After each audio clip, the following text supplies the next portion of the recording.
Hi guys, welcome to Science at Home. My name is Heather and I'm here today with Conor, one of our PhD students, and we're going to be having a little bit of a conversation about the research that Conor does and just getting to know him a bit better. But am I right in saying you're now Dr Conor? Yes, that would be correct. I recently defended my PhD thesis and passed with minor corrections. That's brilliant. So I have a series of questions for you. Now they're not going to be as hard as the questions that you had to answer in your thesis or indeed in your viva. We're having a bit of a chat for the folks at home. We're keeping it nice and light. So my first question for you is, where are you from and how did you get to be here in AOP? Right, well, so I grew up in County Wicklow a long time ago now. Since then I went to school and I was always very interested in my maths and my science. So I went to university and I studied physics and astrophysics. So I did that at Trinity College Dublin. And after that I came here to study for my PhD, and I've spent the last four and a half years here working on that.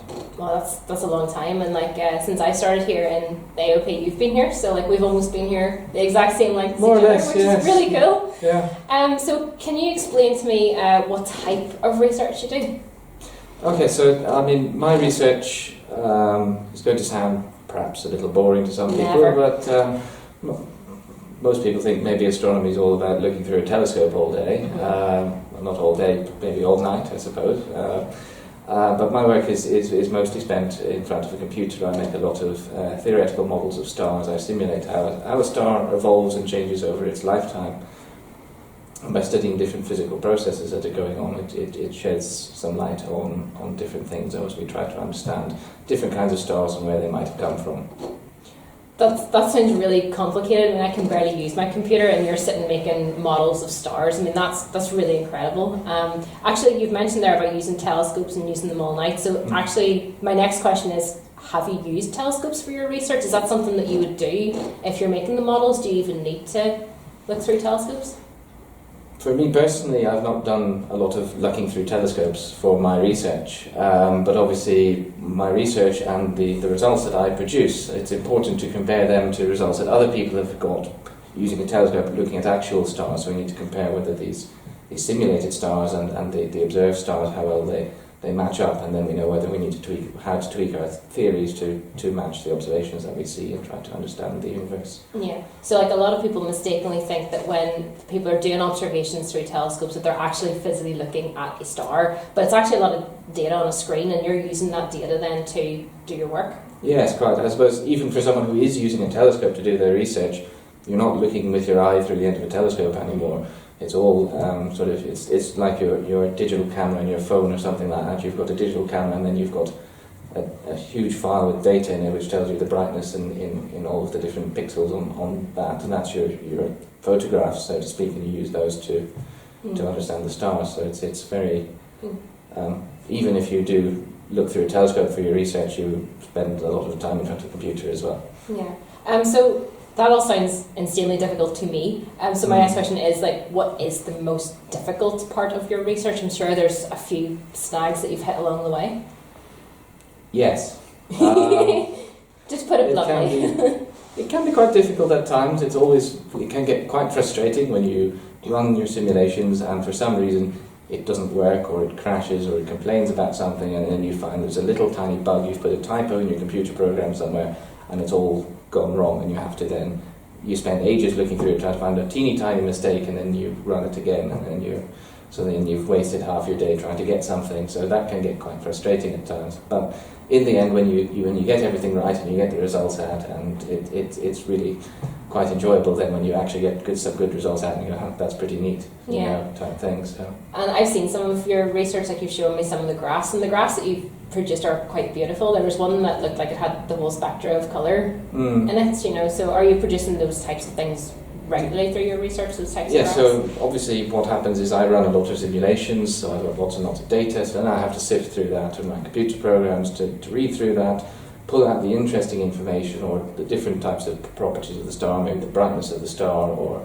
how old the star is, and you need to plot that on a diagram, and then you spend a lot of time fiddling around with diagrams trying to find the best way to present the data so that you can understand physically what's going on, and it can be, you do spend a lot of time trying to figure out what's the sort of prettiest way to display that data, because a bunch of numbers in a table is very boring, and you don't learn an awful lot by just looking at numbers on a screen. Yeah. No, that's really incredible. You've already said that you've been interested in maths and physics at school, and my next thing would be, have you always loved astronomy, or is it through doing maths and then other bits of physics that you've come across astronomy and thought, hey, that's for me?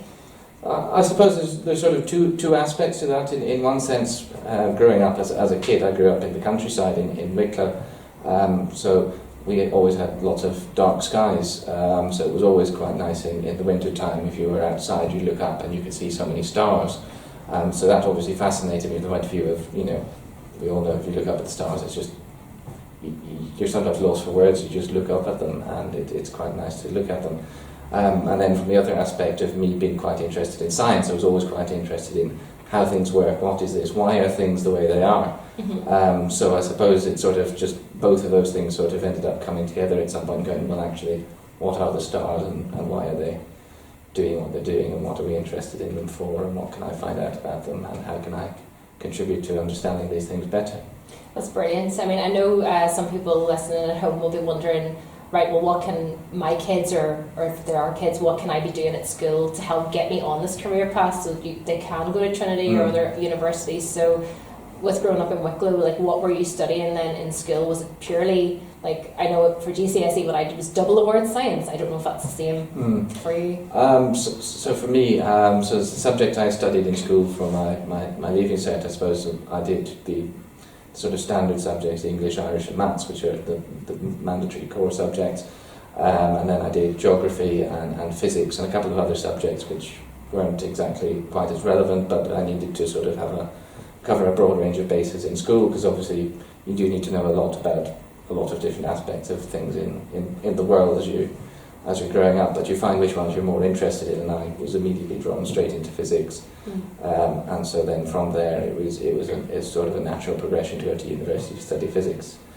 So that would be sort of what I would say to anyone if they're interested in trying to follow a similar career path. Go with what you're interested in, study hard at school, and go to university and study, but also keep an open mind, because oftentimes you will do that, and because you have to often choose different subjects when you go to university, you do courses in a wide range of subjects, even within one particular area, you'll find that there are certain things that, actually, I didn't realise that was quite so interesting. You find things along the way that maybe are more interesting than you originally thought, and you might end up going down a different route. So a part of being an astronomer is you get to travel a lot. Well, sometimes. Maybe a lot sometimes. I just wanted to know, where is the coolest or most unusual place that your research has taken you to? Because I know you've been, even in the past year, you've been to some interesting places, like you were in France, weren't you? Yeah, sure. So, I mean, from my point of view, as I said, being a researcher who spends a lot of time making simulations and models rather than actually using telescopes, I don't get to travel the world to use all of these fancy big telescopes in exotic locations in the world, but we do still get to travel and meet at scientific conferences. So as you said, last year I was at a conference in the south of France, presenting my research to a group of scientists in our research field.